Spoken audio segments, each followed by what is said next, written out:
This is John Bauer, and you're listening to the Dynasty Hot Seat. Let's go!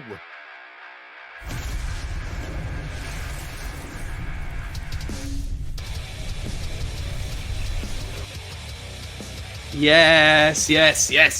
Welcome back once again, ladies and gentlemen, to the Dynasty Hot Seat. It's the only Dynasty show out there that is certified Inferno. We're back today with a very welcome return guest. It is JB John Bauer, president of the Bauer Club. John, this must be like your fourth, fifth time on the show. It is great to see you again, mate. How you doing? I'm doing well. Yeah, I've been on a few times. I mean, we always have a good time talking about incoming rookies, whatever the case may be, whatever topics we look to discuss when we go down these different tangents and different paths. But I always enjoy jumping on with you, Mags, because we record on Saturdays. Typically, I think every time we've done it, and I like to record early here, my time. The juices are flowing. I haven't had a long day yet, so I'm amped and ready to go.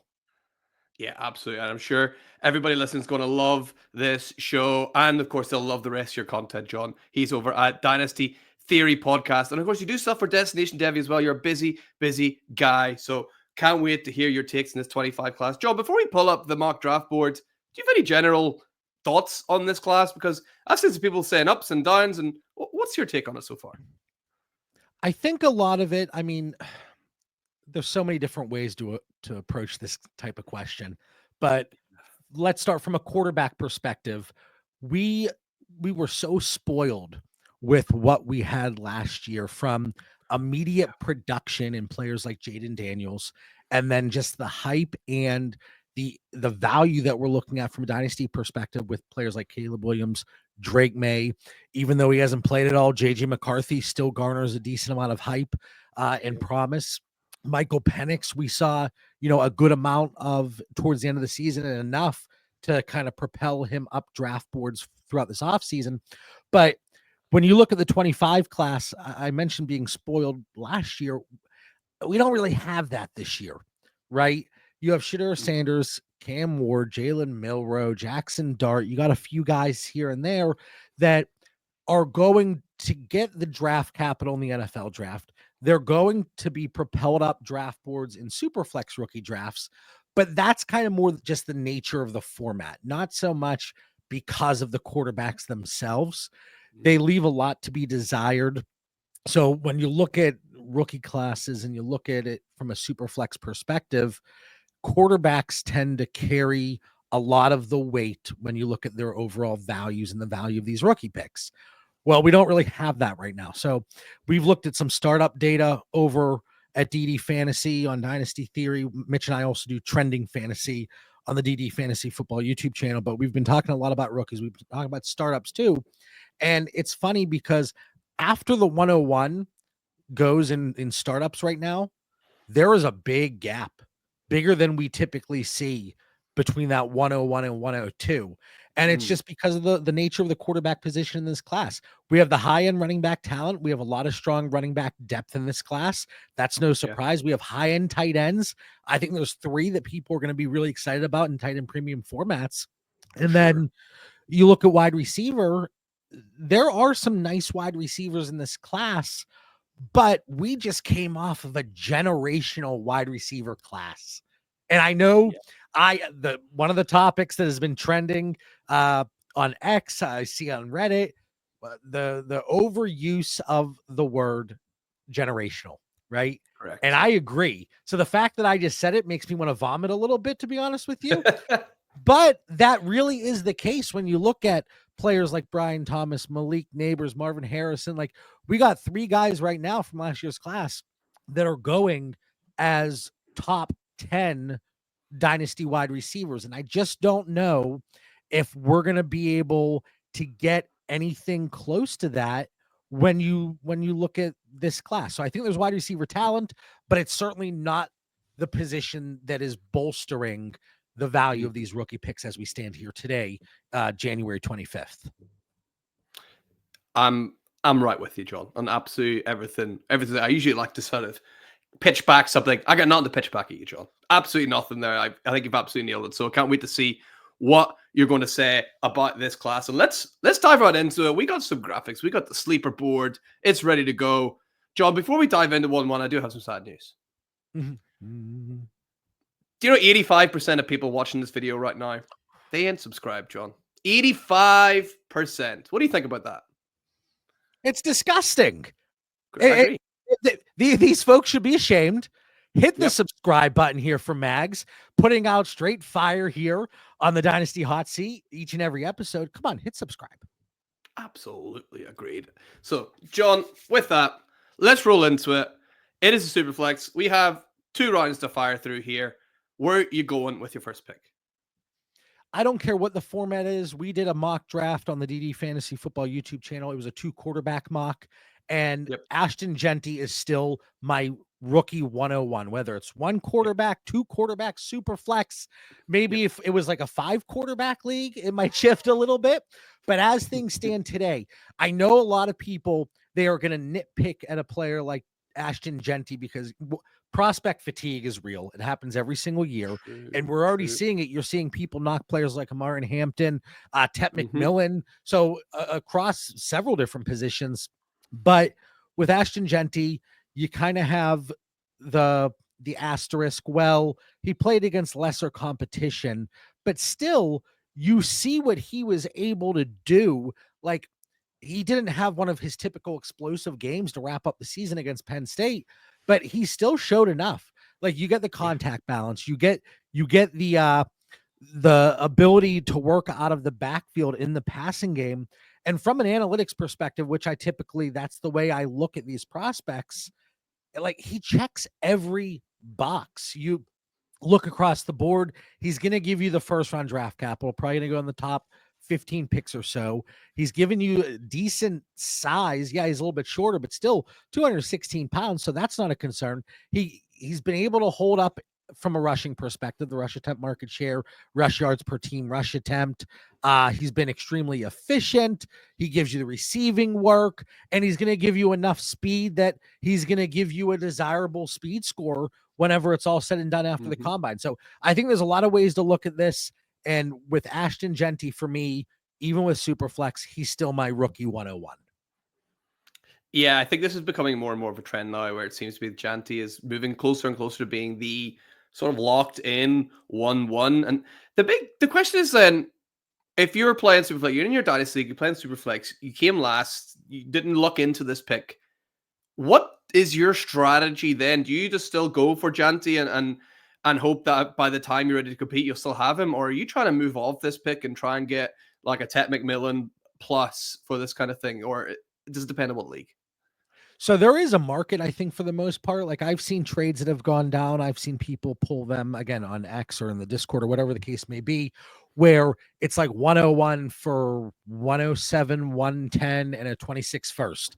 If you're in a situation where you're not contending and you're looking to rebuild, or you're looking just to restructure your roster a little bit, that's a nice move that I would be looking to approach. So you're getting 3 first value for a running back. That's hard to pass up if you're not contending.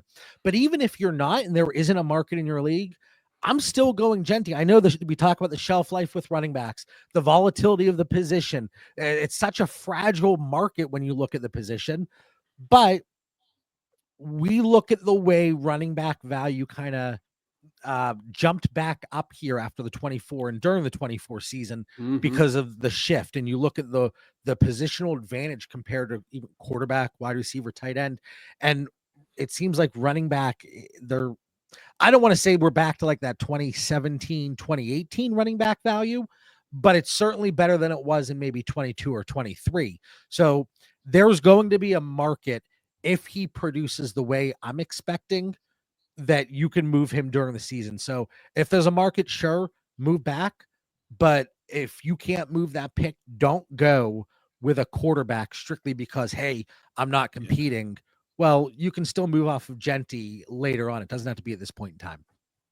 Yeah, great advice, John, for sure. But Jeanty's still locked in for now as 1-1 because we can't trade on this show, sadly. So who's going at 1-2 for you then?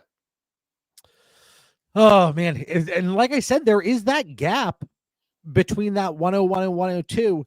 And it's really tough because when you look at previous seasons, the 101, it's been a quarterback quite often in Superflex formats, especially if we have a prospect that everybody's head over heels for.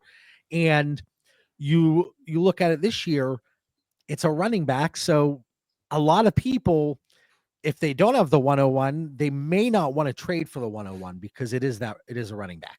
And we're going to get, as the combine gets here, the offseason progresses, the draft is here, we're going to get a lot more clarity, especially around the running back position. But as it stands today, I am going with Omarion Hampton. I talked about all the pluses and all the boxes that Ashton Jeanty checks. Omarion Hampton, he really is not that far off, especially from a market share perspective, from a talent perspective. He wins in different ways, and it's going to be very interesting to see where he goes. I'm expecting second round draft capital, but again, big back, 6 feet, 220, good size. A lot of the guys in this class, Mags, it's a nice size class. Yeah. It's not, and this isn't a knock because they've been fantastic, but it's not a Devon A. Chan. It's not a Jahmyr Gibbs, a Bucky Irving. It is a substantial size class when you look at running back and wide receiver. So for me, with everything we know up to this point with his prospect profile, I'm going to go Omarion Hampton, and it has more to do with the way I'm viewing the quarterback position than anything else. And just the fact we did a top 5 rookie wide receiver show over the last week, Mitch and I, and I have Tet as my wide receiver 1, but the fact that it's not like a complete runaway with him being the wide receiver 1 and kind of that more bulletproof profile, that's the reason I'm leaning Omarion Hampton here. I think he comes in, he gives you 3-down workhorse ability, and he can do it in every facet of the game. So for me, Omarion Hampton, 102. John, if you listen very carefully, you'll be able to hear the clickety-clacking of the Dynasty Hotseat viewers' keyboards, who are delighted with you. Because let me tell you something, these guys love Omarion Hampton. There are some shows he dropped to the second round, fury in the comments. One show, he went 112, fury, still not high enough. John, they love you. I can feel it. I hope so. I saw a mock elsewhere where Omarion Hampton slipped to the second, and I keep my comments to myself. I play it, I keep things close to the vest, but I was a little puzzled. And I know his athleticism is coming into question at this point in time. He's one of those backs, from a scheme perspective, if he can go to a situation where it's a lot of zone concepts and you look at the teams that kind of did that, I think he would be a perfect fit here in Pittsburgh. Najee Harris, I don't think he's going to get extended. Are there a lot of other things that need fixed here in Pittsburgh? Sure. But I think pairing him with even a Kamara in New Orleans, that would be interesting. Yeah. And I wouldn't write off a team like the Raiders, who are dying at this point in time for a workhorse running back, because it certainly was not Zamir White. So a lot of fun landing spots here that could really propel Omarion Hampton. And I think he's going to be good enough at the combine that we don't have to worry about a value slipping there. Yeah, I absolutely love it. I'd love to see Hampton going at 2. Who's following up at pick 3? Oh, man. I have them tiered together. And this is one where, again, we're sitting here in January.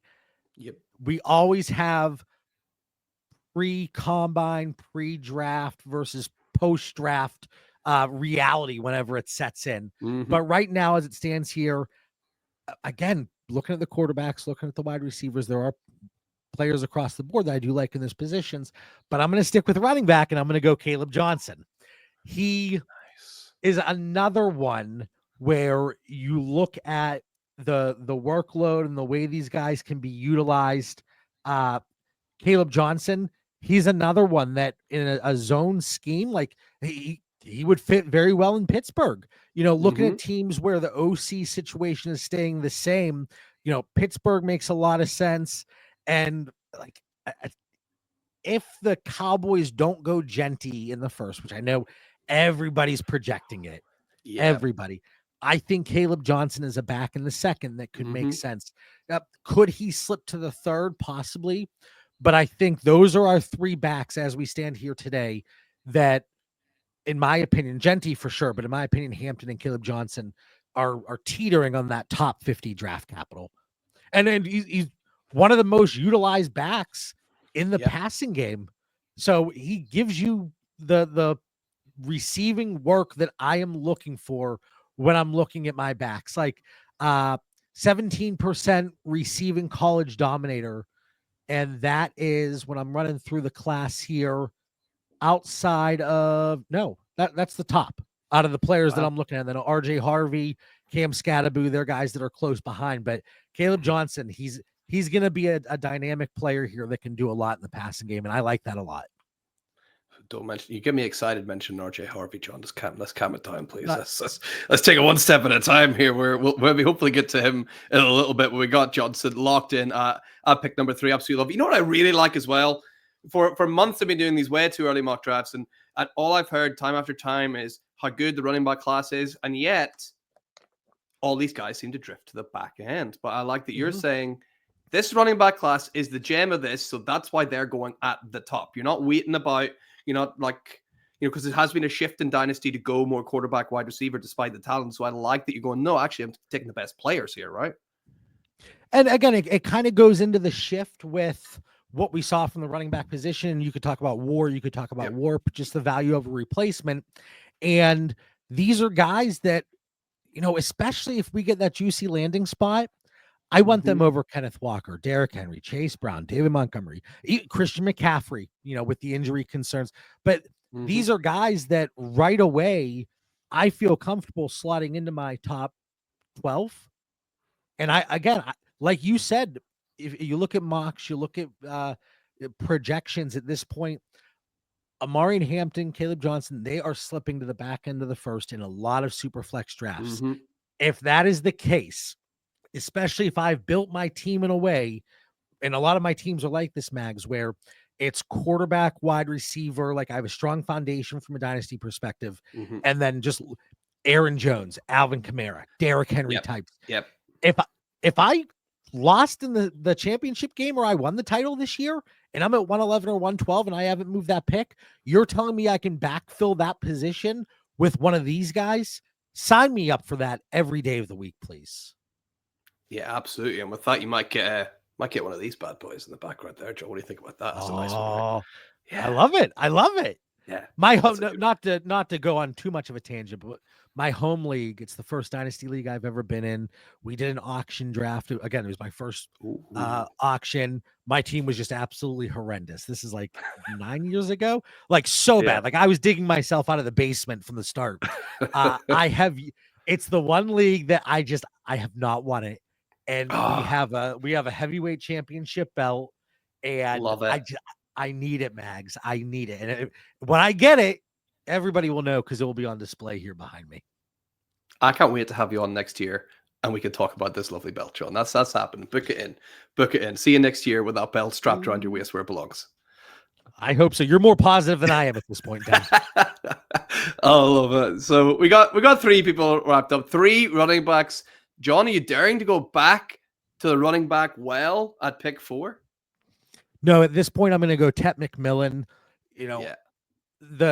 I'll talk about some of the cons that people have presented. Well, he doesn't give you the top end speed. That's true.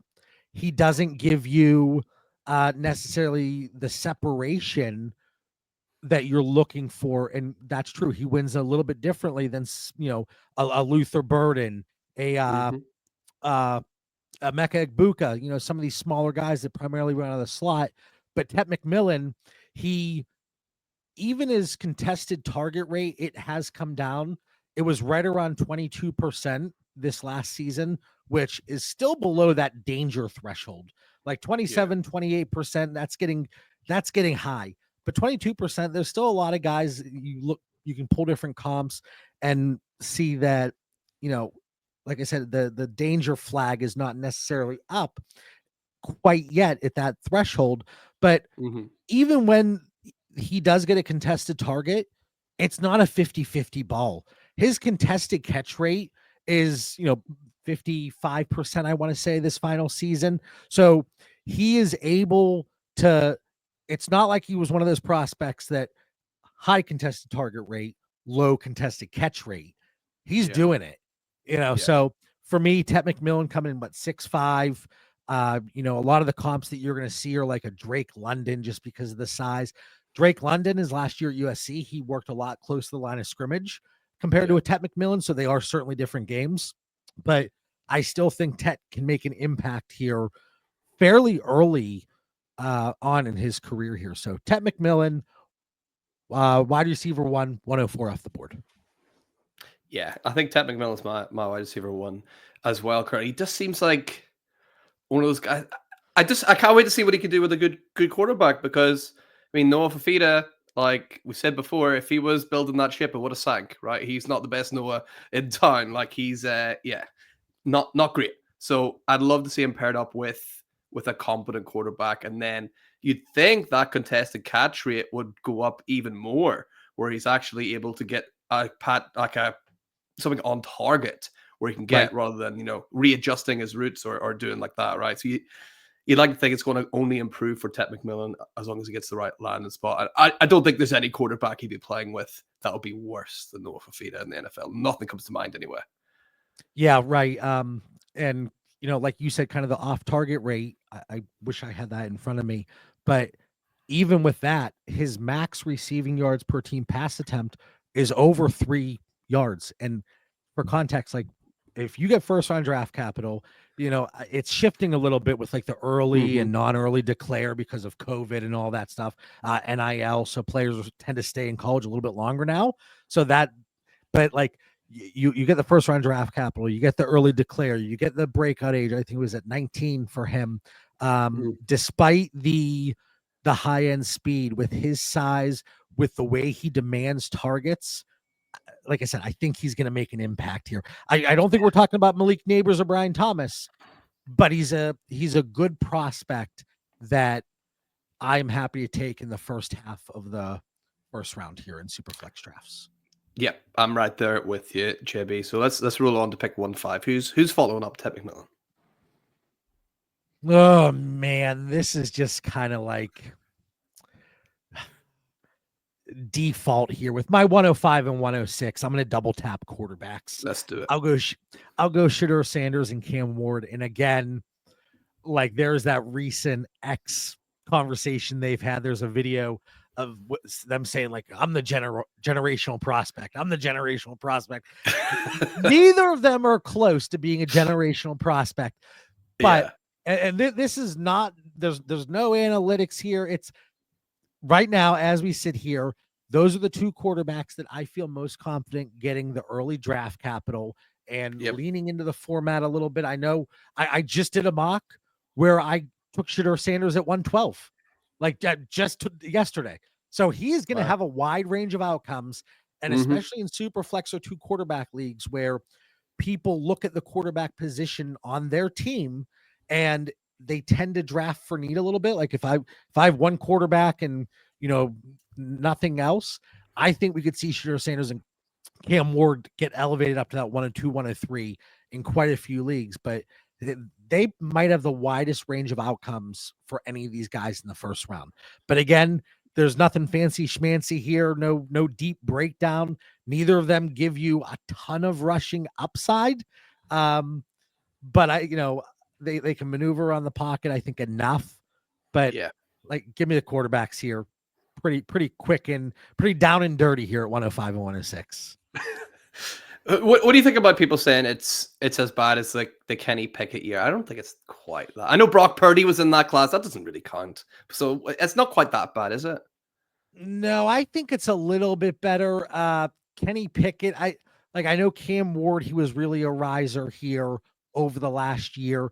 But Kenny Pickett, and I said this at the time, especially being here in Pittsburgh, I got the Pitt helmet behind me. Granted, it's not Kenny Pickett. But like Jordan Addison, before he went to USC, helped Kenny Pickett make a lot of money. Yeah. Like that, he elevated him in the ACC. Like, anyway, this isn't a Kenny Pickett show, so I'm not going to spend too much. Nobody wants to hear about Kenny Pickett, but I think these guys are better than Kenny Pickett. You know, Yeah. he had the gaudy numbers, but this class I think is better overall from a quarterback perspective. But when you compare it to like last year, it leaves some to be desired. Yeah, I completely agree. So let's not spend too much time talking about these quarterbacks then and move on to pick 7, John, shall we? And this is one where, like, I have him tier with Ted McMillan, so I easily could have taken him 105. Luther Burden, and this is he's a different type of prospect than when you look at Ted McMillan. He runs primarily out of the slot. He creates a lot of separation. He gives you the college dominator. He gives you the 18-year-old breakout age. He gives you the receiving yard per team pass attempt max. Like, and he's versatile. He can be used in a lot of different ways. Yes, he runs out of the slot primarily, but he can be used out of the backfield. He gives you that, honestly, like the way I mentioned Drake London for that, a lot of people are going to comp him to Ted McMillan, and this is not like a player for player comp, but because we're talking about almost 5-6 inch difference between the two. But like Drake London, he was used in some fun ways there his final season at USC, and I think Luther Burden. And you talk about poor quarterback play, his quarterback Cook, like he was not good. I was looking at it out of the SEC. You know, out of the quarterbacks that had 300 dropbacks, his adjusted completion percentage was like 11th out of 12. And in 11 games, he had 12 passing touchdowns. Like there was not much to work with there. So Luther Burden, I think he's going to be a dynamic player. And I've said this on other shows. I've said this on our show. It would not surprise me if in 2-3 years, Luther Burden, out of all the wide receivers in this class, has the most fantasy points up to that point and has the highest dynasty value. But he's going to be faded because he's just a slot receiver. And a lot of people are going to be saying that. But if that gives me a discount on a player like this with his ability, maybe he doesn't go at the back end of the first, but I think he's a top 40 draft pick. You know, so Luther Burden 107 for me, Max. I just love, there's nothing safer in Dynasty than getting a consistent slot receiver that you can put into your team. Like it might not go ahead and blow up things and win you leagues, but putting somebody in that consistently gets, 13, 14 points is just absolutely massive. And that's something that Luther Burden can be. And I just implore people, don't go off this year. Go back, look at some film from last year. That's when you really see the best of Luther Burden. I think Missouri couldn't really adjust this year to people going, well, if we stop Luther Burden, we kind of stop everything. I think that's what happened, basically, right? Yeah. It got ugly at times. Yeah, unfortunately for Missouri. But Luther Burden, a great talent for sure. So he's at 107. Who's following up at 108 for you, JB? This is one that I think, we're going to go back to the running back position. I think with his speed, with his profile, like I talk about market share a lot, whether it's rushing and receiving. It's tough for Travion Henderson, who is my 108, because he was sharing a backfield with Quinshon Judkins. And I had somebody ask me, like, when you dive into analytics, when you dive into all these numbers, do you kind of have an adjustment based on their counterparts that are on the same team? And, I don't, and maybe I should, but that's a situation. You look at Allen and Singleton at Penn State. You look at some of these crowded wide receiver rooms. I don't think Henderson is in the database yet. No, he's not. I'll leave it blank. I was looking for someone else called Henderson. We'll just leave it blank and let's see who's listened to the show or not. Someone in the comments like, why'd you leave one of it blank? It's like, well, you didn't listen to this bit, did you? In the mock I just did, there was something that said invalid player. So we were all laughing like, oh, 108, that invalid player. They're quite the prospect. But Henderson, I think Henderson, his stock could rise the most from where these guys are valued today. When we look at the combine, like I think he's going to pop in the 40. I think he's so efficient. He is so, obviously the production's there, but because he was sharing the backfield, like he's a dynamic player. He gives it to you in the rushing game when he's needed. He gives it to you in the receiving game. Like these top 4 running backs for me are like then there's a tier break then after that. So Travian Henderson, 108. Yeah, he's looked better and better as the year went on. I wonder if he was still playing a little bit hurt at the start, Yep. or if he was getting used to sharing the field with Judkins. But before the college football playoffs, Judkins was going sort of quite standardly ahead of Henderson in every mock that I did, every mock I seen. But Henderson, I think, really showed his class and talent and has sort of separated himself a little bit from Judkins in particular over the playoff period. So great to see him going there, or invalid player going there, whatever you want to call him. But he's locked in at pick 8. Who's following at 1-9? A lot of time his teammate Judkins goes right after him. Is that what you're doing as well, JB? You going somewhere else? I'm going to go somewhere else. And one last point on Henderson, I think a fun landing spot. I think at this point in time, he could be a better version of DeAndre Swift. And I think even looking from a prospect perspective, he could be a healthier, better version of Jerick McKinnon. And I know people are thinking, well, Jerick McKinnon, but he dealt with injuries. He, that when he went to San Fran before he got injured, like he was bumped up to like third round startup capital, the Jerick McKinnon, that is. But I think Travion Henderson, a place like the Bears at 39 or 41 in the second round, I think that's an interesting one, especially with the way that, the expected gap rate there whenever you're looking at schemes. So yeah, anyway, 109. I am going to, let's go with my wide receiver 3, Emeka Egbuka. You talked about it with Luther Burden with the higher slot rate. Egbuka, like he dealt with injuries. It was his second season where he just absolutely popped. If he would have had a productive junior year, I think he would have declared and come out last year. But, dealing with the injuries, I think he's somebody that in the right situation, and I keep making the comparison, but like you have a player like Jaden Reed in Green Bay, who is their best wide receiver, but he runs primarily out of the slot, and they don't want to really run out of 11 personnel all that often. Well, if we can get Luther Burden and we can get Emeka Egbuka in the right situations, even primarily running out of the slot, I think they both can be fantastic. So for me, Emeka Egbuka, I talked about the backfield situation with Henderson and Judkins. You look at the competition that Egbuka's had to deal with each and every year with the talent in Ohio State. So, I mean, he's held his own despite dealing with the injuries and at times questionable quarterback play last year. But Egbuka, 109. The list of players he's played with without having a snap in the NFL is actually ridiculous, right? It is crazy the wide receivers he's played with. Even guys like Jeremiah Smith we're not going to see for a few years is unbelievable talent. So I think Egbuka isn't going to be fazed by any kind of name in any kind of wide receiver room. He's going to come in, he's going to do his job for sure. And I like seeing Egbuka back in the first round, JB, because he was, for me, the biggest victim of prospect fatigue for a good while. But I think people are slowly coming around again and putting Egbuka where he belongs to be. And I like to see him there at 1-9. You got 3 picks left of the first round. Where are you going at 110? 110. Are we treating this like a tight end premium? We can if you want, JB. I'm happy to throw a little premium on there if you want it. Yeah, let's say it's 1.5 if you can. 1.5 for tight ends, and then PPR across the board. The old curveball here, but that brings me to Tyler Warren. I think he's the best prospect in this class when you look at wide receivers.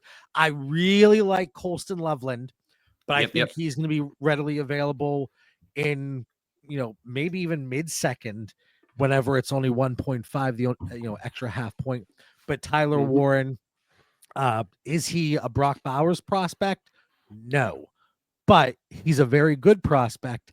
And I think right away he comes in for me. I feel comfortable having him as Dynasty tight end 7 at this point in time. So 110, Tyler Warren coming out of Penn State. You're like, I don't know why exactly, but he kind of reminds me, and this people are going to be like, oh, that's not a good player to compare him to. He's got a touch of the Taysom Hills about him, in that he seems to be a guy that could just do everything, like just this freak athlete. Like they're throwing him sweeps, they're like getting him like wildcats. Like, what a weapon! Like if if he could be a Taysom Hill that's more, refined, I suppose. What a great player that would be for your team, right? And younger, because Taysom Hill was like 26 when he Uh-huh. came into the NFL because of the True. mission trip out there. But yeah, like talk about analytics, like Tyler Warren checks every single box for me. And I'm going to be very interested to see at the combine, like this is the one position where the relative athletic score RAS comes into play, that you're looking for these guys to check a certain box there, and at just like don't be super slow, like just be better than 4.7. That's all I'm asking for. Like I say that as I like might be able to run a 5.5 maybe, like on a good day, but yeah, give me the RAS above 8. Where's my threshold here? Yeah, like especially above 8.7, like that's where it really starts to differentiate. But I think Tyler Warren, he could show off from an athletic perspective. Yeah, I completely agree. He's an absolute brilliant athlete. 2 more picks left in the first round, JB. With that new revelation of tight end premium, we're not going back to the tight end well just yet, are we? I had to keep you on your toes here, okay? Yeah, thank you. But no, we're gonna go with a wide receiver here. He had dealt with some injuries, missed some time here in 24, but Trey Harris, an absolute monster against man. He is a big play waiting to happen every time he is targeted. When he was targeted, he had one of the highest quarterback ratings. So like when Jackson Dart was looking his way, one of the highest quarterback ratings when targeted, and just yards per route run, yards per team pass attempt, just in target rate, everything you look at. A little bit older, kind of took a little bit of time, but once he transferred over like to Ole Miss, he made an impact. And this year, I think it was 8 games he played, had over 1,000 yards in just 8 games. So this dude, he's a high ceiling play. I think he presents a low floor as well. But when you're later in the first round, there's very few prospects you can look at and say, yeah, this guy's a slam dunk. And I'm not saying Trey Harris is a slam dunk, but he's somebody that I have my eye on here at the end of the first.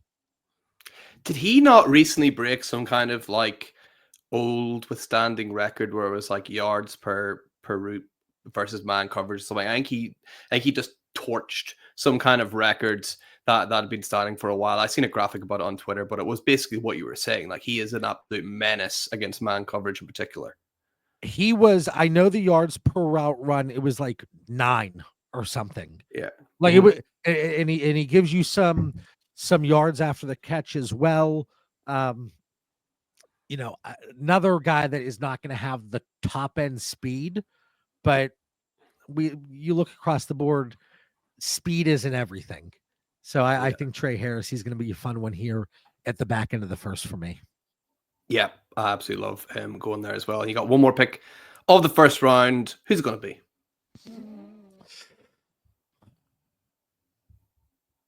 I will go Quinshon Judkins. Again, not as efficient as Travion, but still, I think a very good back. He dominated SEC play when he was at Ole Miss, and going to the Big Ten, still being relatively productive. I think there's a good chance. He might be one of those guys that the NFL likes a little bit more than dynasty managers at this point in time. But once we get that piece of the puzzle, I think we could see some adjustments made. But again, like we're talking about a running back here in Quinshon Judkins that he's going to be fast enough. He's going to be 4.5-ish. He gives you enough in the receiving game. Not the most efficient back, but he's going to be able to like his like he had one of the higher max rush attempt market shares in this class. So I think he's going to be able to give you what you're looking for in a back that's going to be able to handle the workload. So give me Quinshon here. So now that Judkins is off the board, I've got a very very important question to ask. Obviously, this has been long withstanding in another case. You're well aware of the Madden curse, John, I believe, right? You get on the I cover of know. Madden. Yeah. So let me tell you the players on the cover of the most recent EA Sports College football game. It was Quinshawn Judkins. You had Carson Beck, Jalen Milroe, Quinn Ewers, and Donovan Edwards also on there. So I got to ask, is there a college football game cover curse as well now? Based on that list, very well could be. And I hope Quinshawn Judkins, I hope his story here in the near future is a little bit different than the way things have been swinging for those other guys. Yeah, I certainly hope so. So that rounds up the first round. We're going to speed round through round number 2. But just a reminder, if you're still with us here, hit that like and that subscribe button as well, and join us for round number 2. JB, let's do something a little bit. Let's speed run through this. Just looking at the time. Why don't you give me maybe your 1-1 or 2-1, 2-2, and 2-3, and we might zone in on one player to focus in. Does that sound good? That sounds great. We're going to go Travis Hunter, my wide receiver 5. We'll take him at 201. Yep. We're going to go, because it's 1.5 for tight ends, we're going to go my running back 6, Devin Neal, at 202. And then we're going to go back to tight end at 203 in Colston Loveland. So we're going to go Travis Hunter, who I don't think is in the system. Not yet, no. Devin Neal and Loveland. Yep. Anyone in particular you want to chat about there, John? Devin Neal. I think he is going to be another one that rises throughout the offseason. We very well could see late day 2 draft capital. Still might go in the 4th round, but if he gets bumped up to the 3rd, a spot that I said I would really like to see him go is the Minnesota Vikings. And a lot of that goes into the way that, you look at their scheme. It's a little bit lower from a gap rate, and that's something that Devin Neal excelled at in Kansas. But he, again, kind of a complete back, can give you the big play potential, can give you the work in the rushing game and the receiving game. So Devin Neal, there is a shot here that he could bump up to my running back 5. And I actually just had a conversation about him yesterday. Running back 5 and maybe like that 112 spot. So there is a little bit of room here, depending on getting bumped up into that 3rd round in the NFL draft. And if we get a nice landing spot like the Vikings, where Aaron Jones, maybe he's not there in 25, I think all systems could be go for Devin Neal. Yeah, I love Devin Neal in the receiving game in particular. I think he's shown he's got real natural hands, and every year he's been in college, he's produced. He had I believe it was Devin Neal. I don't have the numbers in front of me, JB, but I think he had like an eerily similar year last year. It was almost identical in terms of touchdowns and receiving and yards on the ground he had. So both 2 amazingly productive years back to back. I think that was Devin Neal. I'm not 100% sure though. Pulling it up right now just because you have me curious. Yeah. 1280 versus 1266, 16 touchdowns on the ground, 1 in the air, 25 receptions, 24 receptions. So you talk about consistency. And it was in 1 less game here in 2024 versus 23. What player? Absolutely love Devin Neal going in the 2nd round. Absolute steal there. Who are your next 3 for me, JB? I would go, so 204. Oh, I'll go Cam Scattaboo. 205, Alec Iamanor. Yep. 206, Harold Fannin. All right. You know what? We've not had Cam Scattaboo mentioned yet on the show. I know he had an unbelievable college football playoff. I've described him as the world's oldest 22-year-old. Talk to me about him. This is another one, like, I don't know if it's just the flavor of the week, but folks questioning the athleticism of this running back class. Like, I guess it depends on how you look at athleticism, because when there's some plays where he took a substantial hit, maintained his balance. He has one hand on the ground, doesn't let his knee touch, and then he continues to go. He was a very big riser throughout the season, obviously, and got a lot of extra eyes on him because you're out in Arizona State. You get the East Coast bias a little bit. I'm out in Pittsburgh, so I'm not paying too much attention typically to the West Coast guys past my bedtime whenever they're playing. But I think a lot of extra eyes were on him as a result of the notoriety for the program and making it to the college playoffs. But almost 15% receiving college dominator. He's another one. I sound like a broken record, but this is a very good receiving class when you look at running backs. And Cam Scatterbo, he's just like a wrecking ball. Like I hate to keep saying Pittsburgh, but he would be a fun one here in Pittsburgh. Kind of that blue collar mentality that just runs wild here. But over 3 rush yards per team rush attempt. That's his max, but that's, on the higher side. He efficient, gives you the minimum that we're looking for from a rush attempt market share perspective, but like 5'10", 225. This dude, he loves contact. Yeah. There are times it's like he probably could have avoided somebody, but he just wanted to hit him anyway. So he's going to be a fun one to watch. I think he's going to be a riser. I'm very interested to see how fast, or should I say how slow, his 40 time is at the combine. We did a mock and the guys were joking with me because I was like, 4.55, 4.52. And they were like, JB, this dude is not hitting 4.55. So can we get 4.6? Can we get 4.6? So we'll see if that's the case. But yeah, Cam Scatterbo, we're going with upside plays here. Despite being so physical, he gives you plenty in the passing game. So I think he could be a nice complement for a lot of teams. I also don't mind him staying in the division here in Pittsburgh and going Cincinnati, maybe in the third round, pairing him with Chase Brown.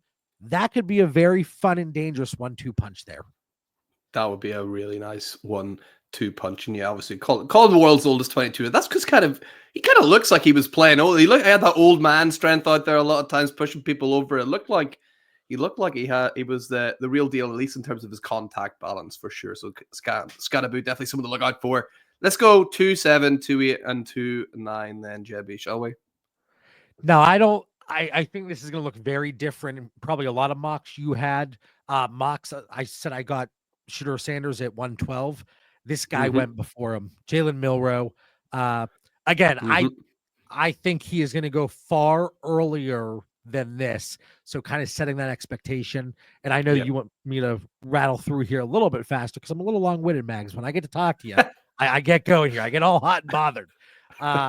But if Jalen Milroe gets that first-round draft capital, I feel very comfortable with his rushing upside and, the resume that he put together there at Alabama. He had some ups and downs, but, the kid stuck with it. And I would bump him up significantly, like maybe that 110-ish area. Yep. I just don't know if he gets the first-round draft capital. But if he does, that's going to be a big mover for me. So Jalen Milroe, I will go Dylan Sampson, he's my running back 8. And then your boy, RJ Harvey, I'll take him at running back 9. Love RJ Harvey getting mentioned on the show. Jalen Milroe, I posed this to my friend Matt, who was on the show, who's a Giants fan. There's a world the Giants, because they're the Giants, take him at the second overall player, right? We've seen crazier things. Oh man, it would be interesting. He could still probably be there in the second, possibly, for them if they wanted to go that route. And that's going to be an interesting conversation because it happened with Will Levis. It happens whenever these guys, it's like, okay, they didn't go in the first, but they went super early in the second. It's going to be interesting to see if we see all these teams pass on somebody. Let's say it's Jalen Milroe for this conversation, and then he goes early second. How much that is going to change people's value of him compared to if he went like 15 picks earlier in the first, or if he slipped even further. But yeah, it's going to be a fun off season. It might be a long off season, but it's going to be a fun one. And yeah, I know we said we'd focus on one, but you know me, I'm hyped up about RJ Harvey. We talked about this good receiving class at a running back. I'm a big fan of RJ Harvey. You like him as well, obviously. Yeah, I like him in this tier. There's like some guys I might not get to here, but like I said, Dylan Sampson, RJ Harvey, Woody Marks, Ollie Gordon. Ollie Gordon had very disappointing 24, but in 23 he showed us what he could do. But like maybe we get a player like RJ Harvey, kind of early day 3, and I know that's not something that gets people too excited, but you know, zone scheme, big play potential, involvement in the passing game. There are a lot of options there when we look at the 4th or 5th round. Like he could be like, let's say the Saints were, I know they just restructured and I don't know the contract offhand with Alvin Kamara, but an RJ Harvey kind of like an heir apparent to that, that type of work in that offense. Yeah, so I think there are options for RJ Harvey, just another fun playmaker of the position. Yeah. And what's going to be interesting too, Mags, is when we get these guys where like there are like, let's say 15 landing spots for running backs that could be very interesting. Like if we would get RJ Harvey in the 5th to, let's just say the Vikings, let's just whatever. Yeah. Versus Quinshon Judkins in the 2nd or 3rd to the Colts, you know, behind Jonathan Taylor. Like, it's like, okay, one has a juicy landing spot, prime opportunity a little later in the draft. One has a nice draft capital, but a weird landing spot. Kind of takes you back to like Zach Charbonnet when he went to Seattle behind Kenneth Walker. And it's like, if you would have told me this kid was going in the 2nd round, I would have been absolutely thrilled. But then you get a funky landing spot. So that's going to be interesting just because of how many running backs are coming out that a lot of people, I think, like up to this point. It happens every year, doesn't it? You mentioned Charbonnet, Braylon Allen last year ended up behind someone's going to end up behind Saquon Barkley. The Eagles are going to take somebody, I would say. I don't know what this contract with Kenny Gainwell is there. I think it might be up soon. Someone's going to go. I have to sit beside Saquon and it's going to tank their value, I think. And hopefully it's not RJ Harvey for our sake, Jiffy. I would say let's get Gainwell out. Let's get Harvey in.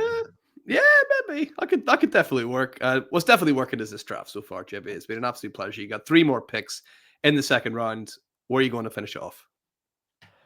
I'm going to go. Because there's a few guys I want to mention. Jalen Royals at wide receiver. Excuse me. Analytically pops off the chart. Matthew Golden has been a riser for a lot of folks. Not necessarily the analytical profile that pops off the chart like a Jalen Royals, but you got to pay attention whenever there's murmurs from an NFL perspective that his draft stock could be rising. Yep. And then I mentioned Woody Marks already, mentioned Ollie Gordon. I like Xavier Restrepo a lot, Tez Johnson. I will go. You talk about rushing upside. I think there could be an opportunity. Let's go Jackson Dart. Yeah, go on then. That's that's one that could like. There's a world where he gets a landing spot, maybe the 2nd or 3rd round, where he could battle for the starting position. You're not going to get him at this point, but just a couple names I wanted to throw out that I think could sneak in to the 2nd round. Like right now, late 2nd, early 3rd, I have Milroe, Ewers, Dart, Sampson, Harvey, Marks, Gordon, Restrepo, Royals, Tez, and Golden. Like I wouldn't blame anybody for taking their shot at this point in the draft on any of them. And again, like I know Milroe probably not going to be available at 207. So just save your comments if you're watching up to this point. JB, you're not getting it. I agree. I just hope with Jackson Dart, I hope that whatever city he ends up in, that the head newspaper there do their journalistic duty to say city name, take a dart throw on Jackson. That has to be the headline. Like it can't not be. Absolutely. Absolutely. I love it. Or Matthew Golden, a golden opportunity here for this young wide receiver. I love it. We could do a whole separate podcast of that, John. I think if the Chiefs take Royals, they could do something with the Kansas City Royals. There's a lot of good puns here, Mags, that we could put together. Can't wait to see what they do with Colson Loveland, right? Oh, there's some good ones there too. There must be. So, JB, that brings us to the end of the first round. I kind of you reel off a couple of names. Can you give me maybe one sleeper pick as well here? Like, you know what? No one's talking about this guy. I'll keep it on the down low, I promise, and I'll tell too many people. I don't know if it's a name that has been talked about. I think he's going to be available at this point in the draft, but Bashal Tutin, running back coming out of Virginia Tech. Like, I think he's going to be a day 3 pick, but he is a name that I think Dylan Sampson and Tutin, if they're at the NFL Combine, they're gonna pop up and be rises for folks strictly because of their 40 times. I think those two running backs are gonna be pleasant surprises here for a lot of people. So yeah, I'll go Tutin out of Virginia Tech. Tutin had that massive. He was mentioned on the last show as well, and I had to go look up what was that massive game. His game versus Boston College, 18 carries, 266 yards, 4 touchdowns. That's the kind of explosive player that you could be getting with Bashal Tutin there. So I absolutely love that pick. And John, sadly, that brings us to the end of the draft. I've had an absolute blast. Always love chatting to you. Before you head off, can you just remind everyone listening, where can they find all your amazing work? Yeah, I'm on X at the Bauer Club on what's that new one? Blue Sky. I'm on Blue Sky at the Bauer Club. Like, I don't even know what it's called. Jeez. Mitch, Dan, and I, we do the Dynasty Theory. It's over there at DD Fantasy Football on the YouTube channel and on the podcast feed. And then Mitch and I have started a new show, 20, 25 minutes. That's what our goal, at least. Trending Fantasy. We tackle one topic where the conversations have been trending lately. So we dig in there. But yeah, Mags, any opportunity I get to chat with you, it really gets my Saturdays off to a great start. So I appreciate you having me on once again. Absolutely my pleasure, John. So thank you so much once again for coming on, and thank you everybody at home for listening. And remember, for anything Dynasty you need to know, keep it locked on the Certified Inferno. We'll see you next time. Bye-bye.